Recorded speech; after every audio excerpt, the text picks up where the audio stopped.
됐어요.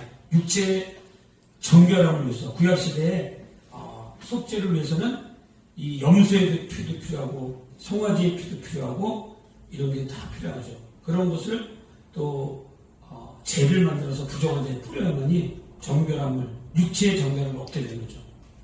그런 구약시대의 그런 피들이 그런 역할을 했는데 하물며 예수 그리스도의 보혈이 피겠느냐, 이런 말씀을 지금 히브리서 기자가 하고 있는 거예요. 그래서 오늘 성금요일에 예수 그리스도의 보혈의 피의 능력, 피의 효능, 피의 목적, 이것을 우리가 분명히 다시 한번 생각해보고 기억하고 또 고백하고 또 살기를 다지면서 이 말씀을 우리가 주인 줄로 믿습니다. 그 육체를 정결하게 하고 거룩하게 하거든 하물며 영원하신 성령으로 말미암아 흠없는 자기를 하나님께 드린 그리스도의 피가 나와요. 그래서 우리가 오늘 저녁에 이 그리스도의 보혈의 피는 뭐냐? 영원한 속죄를 위한 피다. 우리가 도저히 구원받을 수 있는 길이 없지만 허물건조로 죽었던 우리들을 단번에, 이 히브리서 기자는 이게 단번에라고 하는 게 엄청 중요한 거죠. 왜 그러냐면 구약에서는 1년에 한 번, 7월 10일 날 계속해서 지성소에 피를 뿌리고 또 1년하고 또 해야 돼요. 계속적으로 해야 될 그거를, 이거를 뭡니까? 단번에 되었다. 단번에. 이게 중요해요. 그러니까 히브리서 기자는 그걸 강조합니다. 단번에 성소에 들어가셨다. 그래서 우리가 단 이례적인 사건으로 말미암아 우리가 영원한 속죄를 이뤘다. 예수 그리스도의 보혈의 능력인 거죠. 근데 원수가 사단은, 야, 네가 예수 그리스도 피를 의지하지만 너는 지금 생활을 보거나 너의 언어를 보거나 너의 삶을 볼 때 도저히 너는 아니야. 이 사단은요 참소하는 거예요. 그게 넘어지게 만들어요. 예수 그리스도의 보혈의 피의 효능을 약화시켜버려요. 주로 사단이 하는, 이 땅에서 하는 주 메시지가, 주 역할이 그거예요. 그냥 무시무시한 문제를 주는 거는 두 번째, 세 번째 문제고, 첫 번째가 뭐냐? 하나님의 백성들이 예수 그리스도의 보혈의 피의 능력을 의지하고 성공적인 삶, 능력 있는 삶을 살지 못하도록 그 피의 능력을 약화시켜버린 거죠. 예수님은 돌아가신 거 맞는데 너는 아니야. 너는 아직 멀었어. 그렇게 나는 거죠. 그러니까 우리가 성령으로 말미암아 흠없는 자기를 하나님께 드린 그리스도의 피가 있어요. 그리스도의 보혈의 피, 영원한 속죄를 위해서 이 보혈의 피를 의지할 적에 우리는 능력 있는 신앙생활을 감당할 수 있는 거죠. 그리고 14절에 보면 어떤 말씀이 합니까? 너희 양심을 죽은 행실을 깨끗하게 하고 살아계신 하나님을 섬기게 하지 못하느냐 했어요.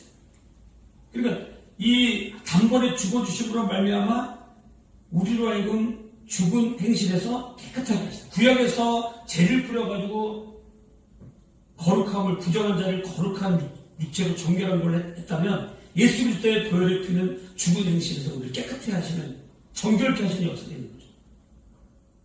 그리고 그렇게 해서 뭐하게 하려고 하신 거죠? 살아계신 하나님을 경배하고 섬겨하고 예배하시고.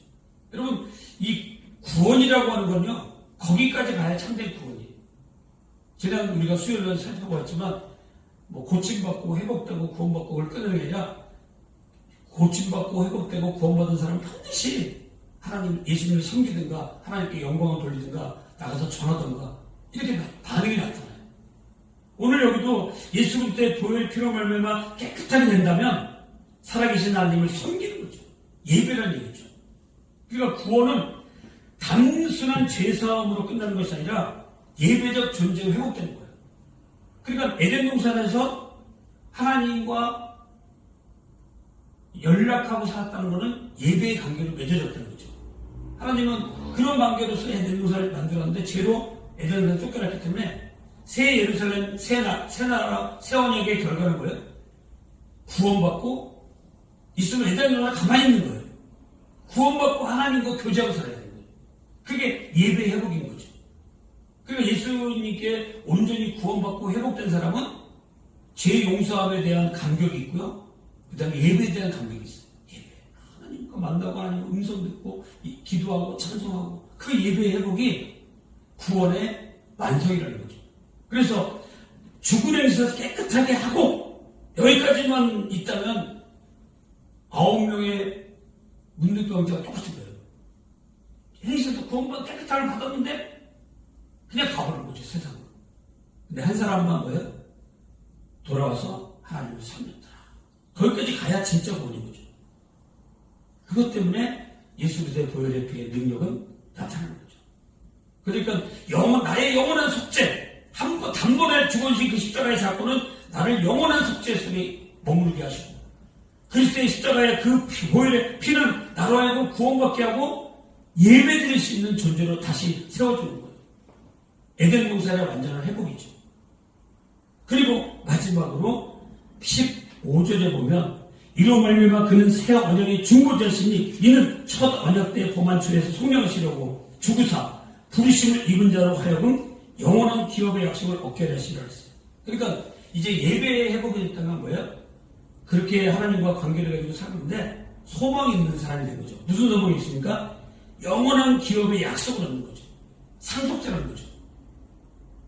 우리가 지금은 비록 연약하고 육체를 있기 때문에 피곤하기도 하고 병도 들기도 하고 죽기도 해요. 그렇지만 우리는 세상에서 단순히 병들고 아프고 죽는 존재로 끝나는 게 아니에요. 영원한 나라를, 영원한 기업을 뭐예요? 상속받을 하나님의 자녀라는 거죠. 그게 나아요. 똑같이 아프기입니다. 똑같이 아프기도 하고 똑같이 병들기도 하고 똑같이 죽어요. 다른 게 뭐냐? 영원한 나라를 기업으로 상속받을 하나님의 자녀라는 거죠.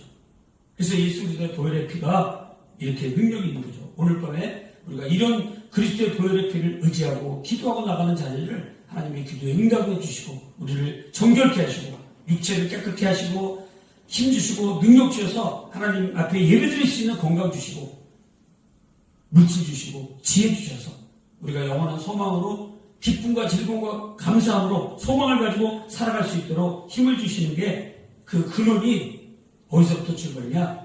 예수 그리스도의 보혈의 피에 있는 거죠. 오늘 밤에 이 그리스도의 보혈의 피를 분명히 고백하고 또 그 보혈의 피로 말미암아 받은 은혜와 고백이 많은 사람들에게 전가되어서 그들도 우리와 같이 구원받고 예배자로서 또 영원한 소망을 가지고 기쁘게 살아가는 사람들을 많이 만들어낼 수 있는 저와 여러분들이 되어지시길 주의 이름으로 간절히 축원합니다. 아멘.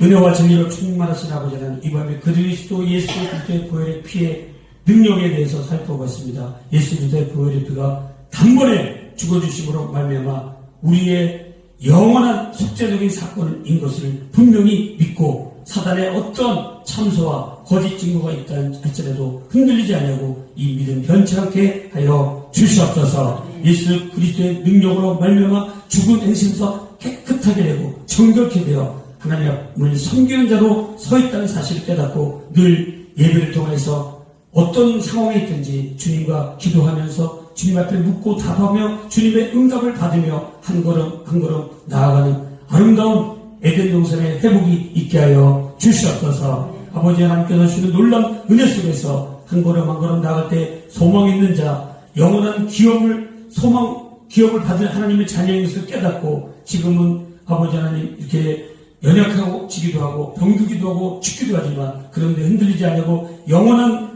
기업을 받을 하나님의 자녀인 것을 분명히 믿고 이 땅에 생명을 있는 동안에 예수 그리스도 때문에 살고 예수 그리스도 때문에 죽을 수 있는 복음 때문에 살고 복음 때문에 죽을 수 있는 복음 전하고 사는 삶이 우리의 삶의 최상의 가치가 되게 하여 주시옵소서. 예수님의 이름으로 감사하며 기도하옵나이다. 아멘. 하늘에 계신 우리